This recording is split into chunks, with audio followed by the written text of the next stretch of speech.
Today, we're going to take a few lessons from divorced couples and find out how we can make our married or partnered lives that much easier. Welcome to Parenthood Prep, the only show that helps sleep-deprived parents and overwhelmed parents-to-be to successfully navigate those all-important early years with their baby, toddler, and child. If you're ready to provide the best care for your newborn, manage those toddler tantrums, and grow with your child, you're in the right place. Now, here's your host, baby and parenting expert, Devin Clement. Hello, and welcome back to the Parenthood Prep podcast. Guess who's back with us? Our favorite, she's really just the part-time co-host at this point, Ms. Margaret Mason Tate. Hi. We were just talking before we started recording about a video about how New Jersey and South Carolina are spiritual sisters.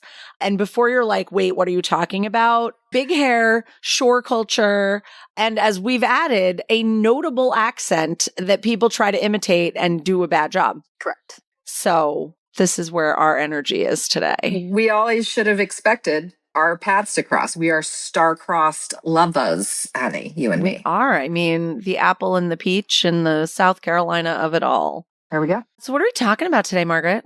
It's interesting that we talk about our star-crossed love affair because we all know that those typically go south. And so what they often end in is divorce.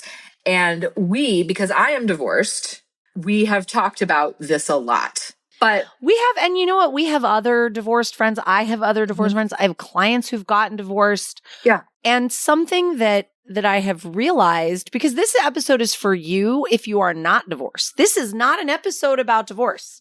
Believe it or not. We are going to talk a lot about divorce, but it is not about being divorced. It is about the way that getting divorced changes your parenting relationship dynamic, changes the way you manage your family's life. And there are lessons there that you can bring in to your partnered or married parenting that will dramatically improve it. Yeah. When you said once in a conversation, I think everybody should parent like they're divorced. And let me tell you, I'm pretty sure we were at the crab place, at the Juicy Crab here in Atlanta, Georgia. And I think we might have gotten a shitty look because that sounds kind of nuts when you're on the surface of it, but we don't do surface level around here, partner. Correct. We're going to do a deep dive about what it would look like to parent your kids in a partnership as if you were divorced. Devin, let's start with who is the responsible parent 100% of the time? How do we fix it? What do we do? This is the biggest thing that I have observed from my divorced parents, from my divorced friends. When you split up and the other parent is forced to be 100% responsible for the children on their custody time, or as I said yesterday, we were talking about this, when they are in custody. When they're in custody? When they're in custody, they have to step up. They have to step up to the plate and figure out what to feed these kids. And they have to do their homework with them and take them to their activities. And the other parent, who is typically the default parent doing things 100% of the time, let's just say the mom, because you know what? A lot of the time that's the case. As we talk about on this podcast, we are gender neutral, gender affirming, but there are ways that female children, identified female at birth, people are raised in this society that makes a difference when you are an adult, regardless of what your gender identity is or isn't. For sure. But whatever, this is true of any kind of pairing, any kind of partnership. One parent has generally been taking the lion's share of the work, and then suddenly every other weekend and Wednesday afternoons, they are not involved anymore. They are not dictating everything their kid does. They are not wiping their ex-husband's ass anymore. And honestly, something that I've seen is that other person really steps up and you're like, wow, where was this when we were married? Look at that capability. They did suddenly have this capability, but it's like, where was this when we were married? They didn't have to because you were doing it all the time. So your suggestion, and this is like what what got us started talking about this whole episode, outlining this episode, is your suggestion is don't be the responsible parent 100% of the time, even if you're doing things together. Exactly. So does parenting like you're divorced mean that on Wednesday afternoons, you're not allowed to see your kids because the other parent is in charge? No, it just means that on those times, in those situations where the other parent is in charge, like what I am suggesting is to basically have a joint custody agreement with the person you are still married to and still live with and still want to spend time with. That's exactly what we're suggesting. Say that agreement is every other weekend. This is my weekend. Next weekend's your weekend. Guess what you get to do when it's not your weekend? You get to choose. You get to pick, you know? Your kids are invited to Timmy's birthday party on Saturday and it's his Saturday. He has to get Timmy a birthday present. He has to take them to the party. He has to stay with them if staying with them is the done thing. Now, or drop them off and pick them up or whatever. Do you like Timmy's parents? Is it one of those birthday parties where all the parents go and hang out? You're allowed to come too. Great. Enjoy. You know, when your kid gets pizza all over their shirt at Timmy's birthday party, he's the one that's got to pull out the backup shirt out of his bag and put it on. That's not on you. Oh, no backup shirt. Oh, fucking well. Oh, well. And that is a great exercise. We're doing this really fun digital product call we're teasing right now. It's called Finding Time. This is insider information. If you're listening to this, you know, we haven't gotten this detailed about this thing that we're making, but we're creating that right now, right? And one of the kind of points that we're making in a coaching perspective is how to help people be able to be at a birthday party, choosing not to be the default parent, and sitting with the emotions that brings, the fear of judgment. Oh my God, my kid doesn't have a clean shirt. He got pizza on the shirt and my husband didn't bring a clean shirt and I would have. And if I had just been in control, then nobody would know that my kid ever had got pizza on his shirt. Like, we're getting you over the hump that causes, because a lot of the parenting like you're divorced, a lot of it can't happen because people won't let go of the image. And that's part of it. When you are actually divorced and that other parent has custody on the weekends or every other weekend or 50-50, whatever the arrangement is, you don't get to dictate what happens when they're there, as much as you might try or as much as you might want to. You are not in charge of what they're doing. And so you need to take that energy into your partnered parenting life. So I want to, before we start talking about the hows of this, like the ways to actually execute it, I want you to read the quote that we were talking about from the League.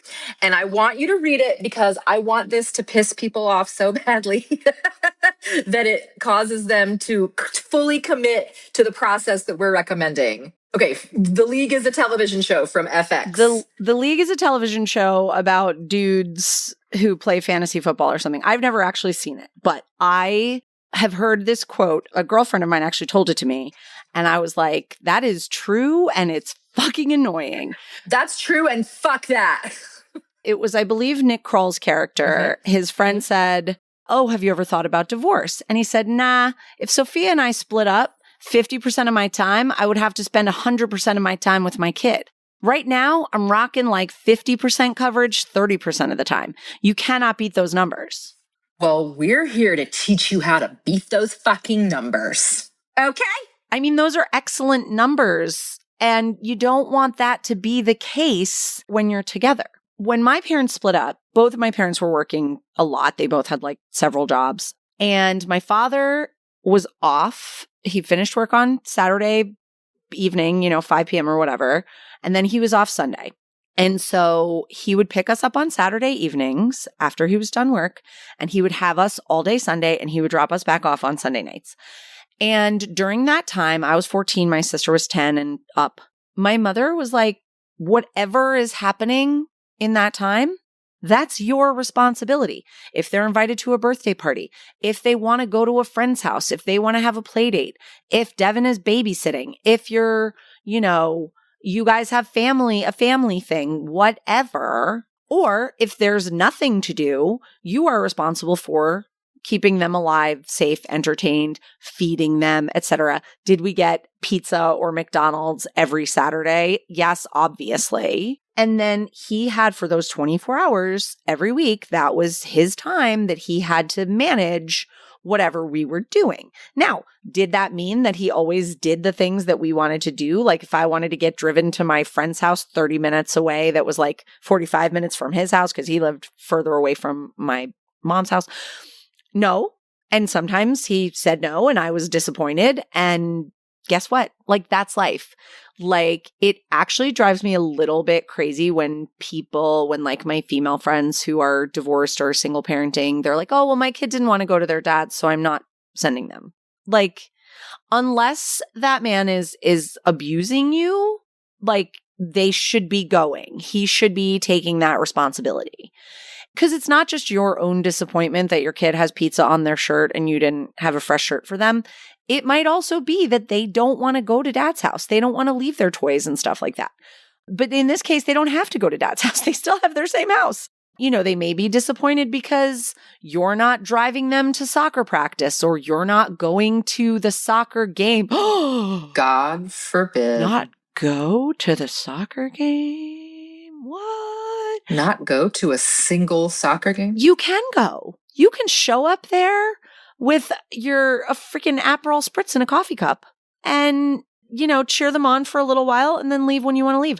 I will never forget. Obviously, this is not a divorced parent situation, but this is just an auntie situation. I was visiting a friend and it was wintertime and she was taking her kids sledding. And I was like, oh, that would be fun. Let's go sledding. She gets the kids all bundled up in their snow gear. Like her, it was a weekend. Her husband was home too. So they didn't need my help. I put my coat on, rocked up to the snow hill, went down in a sled a couple times, cheered for the kids, took a couple pictures. Then I was like, you know what? I'm wet. I'm cold. Peaced out, back to the house, took a hot shower, got my hot cocoa, was waiting for them when they got back with everybody wet and snowy. I was just like, hi guys. How was the rest of sledding? Was it fun? You don't have to take 100% responsibility 100% of the time. For sure.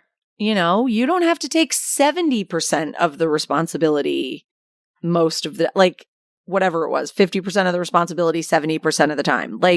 Yeah. You can take 50% of the responsibility 50% of the time. Yes. And it's a lot easier to do that when you practice really letting go. I know that you absolutely hated the guy, Dave, that I dated right after I got divorced, but he did give me one great piece of parenting advice, which is your co-parent has the right to fuck up. Ooh, I love that. They have the right to fuck their relationship up with their kids. If that's what they want to do and that's who they want to be, they have the right. You don't get to interfere in that necessarily unless somebody is actively being harmed or neglected. Well, and I think more innocently, you have the right to fuck up by forgetting the soccer cleats. Oh, for sure. They have the right to fuck up by taking them to McDonald's for dinner instead of feeding them a healthy meal. Yeah. They have the right to make whatever kind of parenting decisions they're going to make. And I think, that really changed how I moved forward after that. Because you know what? That's your right. That's your right. And it's not your responsibility to fix them. This is a whole other thing, but we talk about this. When you have that brand new baby, let them do stuff wrong. Please. Let them actually figure out how to calm the baby down when they're crying instead of you swooping in and taking the baby and calming them down, because all that's doing is teaching them to hand the baby off whenever they're crying. And then it turns into, handing the newborn off whenever they're crying turns into handing the toddler off whenever they're annoying. And that's not what anybody wants. Yeah, exactly. I think that we want to encourage people to get clear about the division of labor. And I think that a good place to kind of dig in is what are two options for sharing like a weekend or a month or whatever? Like, what are two options for that you think? Yeah. I mean, I think you can figure out what your custody arrangement is. Is it, you have a traditional Monday to Friday schedule, so the weekends are a big, family time? Is it one of you takes Saturday and one of you takes Sunday? Is it you each do the full weekend every other weekend? Mm-hmm. Is it, Wednesdays are this parent and, the other nights are the other? Like, whatever makes sense for you, but do it and stick to it. Write it down. Mm-hmm. And you know what? Like, people who are divorced have amicable relationships and co-parenting. Like, you can make switches, if he has a basketball game or something that he wants to go to. Okay. I want to go to this basketball game on Sunday. Can we switch days this weekend? Or can we swap weekends? Not can you take over and do more of the parenting? Yeah. But can we switch? Can we switch? Or another thing that you could do is, divide it by activity. Like maybe you handle all the sports and I handle all the birthday parties. Yes. And that means full responsibility, signing them up, paying, scheduling, talking to the coach, getting the uniforms, washing the uniforms, making sure the uniforms are clean. Listen, I do the laundry in my house. I am happy to do that. If Alex needs his kickball shit washed and he wants to throw it in the hamper, I will wash it. That's fine. I am not going to go in his gym bag and dig out his nasty kickball clothes because I know he needs them clean for the next kickball game. Or do the labor of, the kickball game is tomorrow. Does Alex have proper attire? Alex, do you need me to wash your kickball socks for tomorrow? No. If the kickball stuff's in the hamper, I will wash it. No problem. I have no mental energy devoted to kickball at all. And sorry, I'm just really excited about it. So like not to be talking about it too much or to divulge too much, but in Finding Time, the product that we're creating, the digital product that we're creating to help people save like 5 hours a week. A day, I thought. Well, we talk a lot about why after a certain point, those kickball clothes are actually your kid's responsibility. Yeah. Anyway, we'll get to that. But stuff like communicating with the coach and things like that when they're younger. A friend of ours did this with her son's hockey. Her husband wanted him to do hockey. She was like, great, you're in charge of hockey. I'll come to the games when I want to. I'll come to the practices if I want to. I don't know what week is our week to bring snack. And guess what? I don't fucking care. Yeah, I didn't buy it either. That kind of stuff just can't be interesting anymore. You've got to let it go. And that's part of it. So I do want to say the only way this works is if you really, both of you really commit to making each other have full responsibility and taking that responsibility when it's your turn. So like being really good and staunch if your kid comes to you about a kickball thing and kickball's not your, or hockey or whatever is not your zone, you have to be willing to be consistent and firm when you say, that's not my thing. Like, please go ask your other parent. Yeah. Not my zone, not my world. I don't know anything about it. I'm not on the email chain for soccer. I'm so sorry, sweetie. I actually have no idea. Let's ask your dad because he's the one that knows about the soccer stuff. Right. And if you're the parent that's in charge of that, remind your kids at the same time, like, hey, that's my thing. Don't ask mom. That's my thing. Or don't ask dad. That's my thing.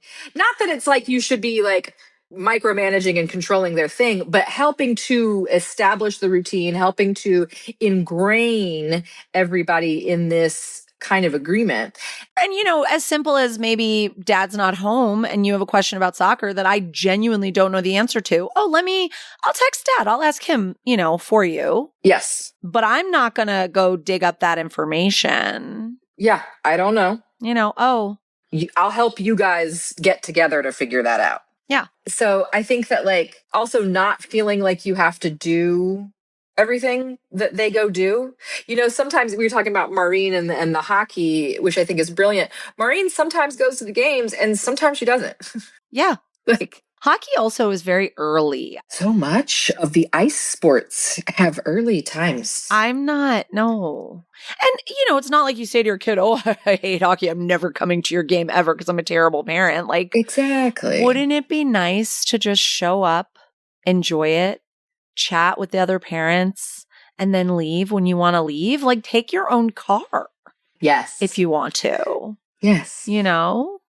Make other plans. So one thing we were talking about again with this class was I had a friend who got divorced. Her kids were little and her ex-husband moved to an apartment and there just wasn't really like space for the kids at the apartment. And it was just easier for him to like do his custody time at their previously shared home. And that was fine. She was fine with that. But she didn't want to be there. So she would actually come to me and stay with me in my apartment, like on those weekends when he had the kids, if she wasn't, doing something else or on a date or seeing her boyfriend or whatever. And we had a great time. And we really got to like rekindle our friendship without the kids there, which is so great. So, having these divided either days, weekends, holidays, that was one you talked about. Tell me about that. Yeah. So in custody agreements, and parenting plans, they are explicit about who is doing what on what holiday with whom on what year. Like it is, I know 3 years from now where my kid will be for Christmas because of this like rock solid parenting plan. And I think that if you can either agree like, okay, we're going to go to your families for every Thanksgiving and my families for every Christmas, or we're going to switch every other year, or, we're going to like kind of figuring out, making that decision and then sticking to it for the duration of your kid's childhood or as long as it makes sense is so beneficial. It takes so much bandwidth every single year to decide where you're going and how you're going to get there and all of this kind of shit. And if you could just not. And if you are in charge of the holiday and we're going to your families, you figure out what we're bringing. Yeah. What do they need? Do we need to check in about stopping on the way to pick something up? Do we need to cook something to bring? Is it Christmas? Do we need to bring presents for your nieces and nephews? Like, you are responsible for that. That's your people. That's your people. That's your responsibility. I'm happy to be delegated to. You are a good soldier. We are good foot soldiers. You want me to, get the presents for these people and these are the ideas or these are the links to their wish lists or whatever. Great. I love online shopping. I want to reduce my mental load as much as possible. Oh, we're bringing, a pie. I'll pick one up at the store, whatever. Or, oh, hey, honey, can you be in charge of organizing the pie that we're going to bring? Great. That's easy. No problem. The sort of not saying anything and me having to reach out to your mother to find out what needs to be brought, figuring out what to bring, reaching out to all your siblings to find out what their kids want for Christmas. What matching pajamas is everybody going to get for the family photo? Like, take that off my plate. Give me specific tasks the way that I would do for you. Mm-hmm. Exactly. So making those holiday decisions and just getting that figured out. I just want to say also, not that I would know anything about this, being the onlyest child that exists, but like if you have 5 siblings, instead of it being a shit show every single year and nobody knowing who's coming home and who's going to their in-laws and who's whatever, why not just get together, the 5 of you, and say, all right, we're doing Thanksgiving at mom's, even number years. And then the rest you can be at your house or you can be wherever, you can be whatever. And then everybody knows what to expect and how to plan and like all this kind, like it's so good to have these things kind of settled. It feels so nice. It does. And the thing is, like, also, it doesn't necessarily have to be on the holiday. I feel like people get very precious about it. I come from an extended family with very non-traditional schedules. Firefighters, cops, hospital workers, nurses, doctors, everything under the sun. Anybody that if Bruce Springsteen has mentioned them or advocated for them, that's Devin's family. I mean, that is the truth. Correct. That's real. Correct. His son is a firefighter in our service area and had a baby and didn't even call us. And I was so mad. Oh my God. Did we do something wrong? I mean, my God. Come on. Babe. Exactly. And so when you have these people with these different schedules and these different jobs, sometimes you're having Christmas on December 28th. Sometimes you're doing Thanksgiving on the Friday. And it's kind of nice. Mm-hmm. And especially, it kind of feels like everybody's getting away with a little something. Like if we're all going to agree that every year we're going to do Black Friday instead of Thanksgiving, it's kind of like oh, we don't do that. We do something different and special. Oh yeah, we do something different. Yeah. We're very unique and very cool. One year, we were doing family Thanksgiving a different night, and my mom and I went out to a restaurant on Thanksgiving, just the two of us. It was so chic. It's so chic. I have also been to a nice restaurant on Thanksgiving, and it is like the chicest shit. It was amazing. It was amazing. It was amazing. Yeah. So, make these arrangements, make these agreements. Yeah. And make the other person deal with it. Like, okay, maybe my mom, had a job where she often worked holidays, extra pay, yada, yada. She's like, I don't love big, giant family gatherings. It's too chaotic. She's like, I'm just going to work. So even before my parents split up, my father pretty much had us every holiday to take us to whatever family event. And she would get our clothes or whatever, but he would be dressing us and getting us ready and dealing with getting the presents in the car and figuring all of that out. Like, she was like, bye guys. Have a good Christmas. I'll see you later. And Joe did great. And you have great memories from those holidays. He did. And I did. And was he a perfect parent on those Saturdays and Sundays when he took us? Obviously not. But who is ever?